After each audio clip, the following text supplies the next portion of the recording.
Have, has. ഇത് രണ്ടിന്റെ അർത്ഥം എന്താണ്? ഉണ്ട് എന്നാണ്. ഇനി സബ്ജക്റ്റ് ഐ, യു, വി, ദേ ഇതൊക്കെ വരികയാണെങ്കിൽ നമ്മൾ എന്ത് ഉപയോഗിക്കും?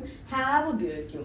സബ്ജക്റ്റ് ഹി, ഷീ, ഇറ്റ്, ഏതെങ്കിലും ഒരു name of the person, for example Christopher, Akhil, അങ്ങനെ ഏതെങ്കിലുമൊക്കെ ഒരാളെ പേര് വരികയാണെങ്കിൽ, അതായത് സബ്ജക്റ്റ് സിംഗുലർ ആണെങ്കിൽ നമ്മൾ അവിടെ എന്ത് യൂസ് ചെയ്യും?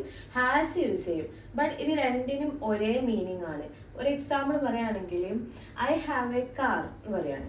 ബട്ട് അത് ഷീയോ ഹിയോ ആണെങ്കിൽ നമ്മൾ എങ്ങനെ പറയും? She has A car, he has A car എന്ന് പറയും. ഓക്കെ, ഇതിന്റെ നേരെ പാസ്റ്റ് ടെൻസ് ആണ് ഇത്. Had.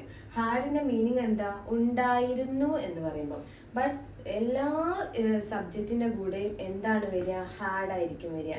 I, you, we, they, she, he, it, ഇതിൽ ഏത് സബ്ജക്റ്റ് എടുത്തു കഴിഞ്ഞാലും എന്താണ് വരിക? ഹാഡ് ആയിരിക്കും വരിക.